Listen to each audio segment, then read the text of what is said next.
આગળ વાત કરીએ તો લીંબડી અમદાવાદ હાઈવે પર ગેસ લીકેજને કારણે ગેસ લાઇનમાં લીકેજને કારણે દોડધામ મચી ગઈ। મીઠાપુર ગામ નજીક ગેસ લાઇનમાં અચાનક જ લીકેજ થયું હતું। ગેસ લાઇનમાં લીકેજ થતાં જ આગ ભભૂકી ઉઠી હતી। આગ લાગતા હાઈવે પર અફરાતફરી મચી ગઈ। થોડા સમય માટે હાઈવે પર ચક્કાજામના દ્રશ્યો પણ જોવા મળ્યા। ફાયરની ટીમ દ્વારા આગ ઉપર તાત્કાલિક કાબુ મેળવવામાં આવ્યો હતો। વધુ અપડેટ સાથે સંવાદદાતા શાહરૂખ સિપાઈ અમારી સાથે જોડાઈ ગયા છે। શાહરૂખ, ગેસ લાઇનમાં લીકેજ થતા આગ લાગી હતી। જી ભાવિની જરૂર કે જે સુરેન્દ્રનગર જિલ્લાનું જે લીંબડી અમદાવાદ હાઈવે પસાર થાય છે, હાઈવે પર ગેસ લીકેજના કારણે મોટી દુર્ઘટના થતા ટળી ગઈ હતી।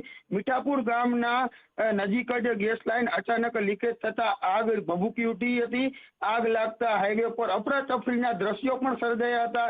થોડા સમય માટે હાઈવે ચક્કાજામ પણ થયો હતો। બાદમાં ફાયર બ્રિગેડ અને ગેસ કંપનીના કર્મચારીઓને જાણ થતા તાત્કાલિક ઘટના સ્થળે પહોંચી અને ફાયરની ટીમ દ્વારા આગ પર કાબુ મેળવી અને મોટી દુર્ઘટના ટળી હતી। જી, આભાર માહિતી માટે।